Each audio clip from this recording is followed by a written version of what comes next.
My name is Kunle Ajayi. I'm a medical doctor and specialist in obstetrics and gynecology. When we say incontinence, what it means is that the individual suffers an involuntary loss of either urine or stool. So if it is urine, we say it is urinary incontinence.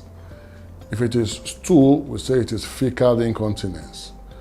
So what I'm trying to say, in other words, is that the person cannot control the way those physiological things happen.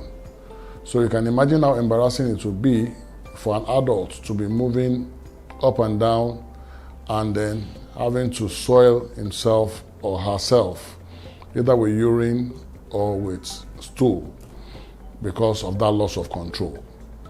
So incontinence can be quite traumatic for whoever is suffering from it. To be more specific, I want to talk about urinary incontinence in women.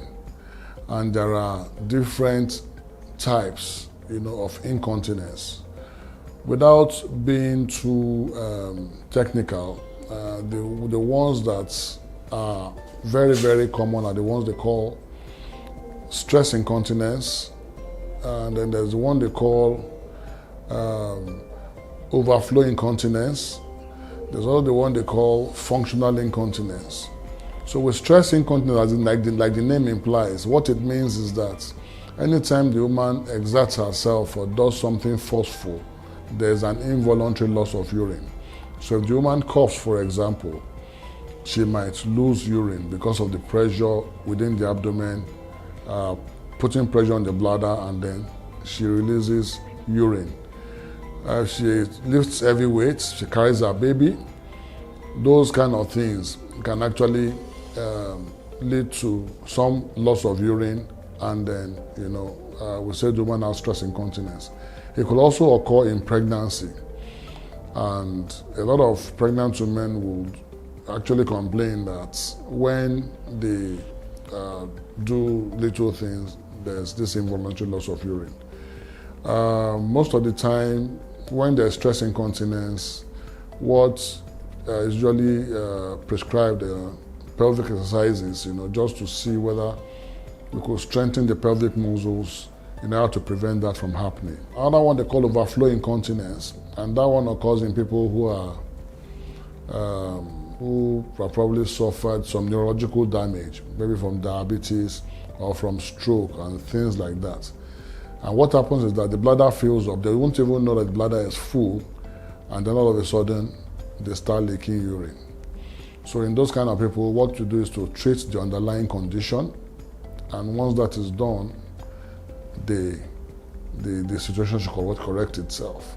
And the thing about incontinence sometimes is that even though most of the causes are treatable, there are in some instances where the treatment is long-term, and whether the client likes it or not, they will need to be on some form of diapers. So you can imagine someone who has just had orthopedic surgery and has his legs or her legs up in a sling. That kind of person cannot get up to use the toilet. So in that kind of situation, it would be expected that that person should have something that will help maintain his or her dignity. So diapers for that kind of person will be very, very necessary. It's not supposed to demean the person in any way, but it's supposed to help maintain that person's dignity, by every means necessary. If you're on a long trip and you can't use the convenience, that could also be another reason, especially for someone who is incontinent. It could also be another reason why you might need to wear diapers. Yeah, I got to know about Dr. Brown's diapers several years ago when we had to manage a long-stay patient on the wards.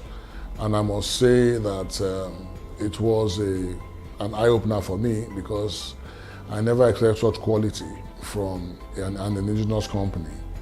So it was fit for purpose. There were no complaints from patients. There was hardly any spillage anywhere, and the quality was second to none. I do not hesitate to recommend Dr. Brown's adult diapers because they are leak-proof, they are soft, and they also help to control odor. So they are the brand for now and for the future. Having incontinence is not a death sentence, and wearing adult diapers shouldn't be something that we should stigmatize, because a lot of people actually gain psychological confidence from wearing them. So it's something that I would recommend to people that actually need them.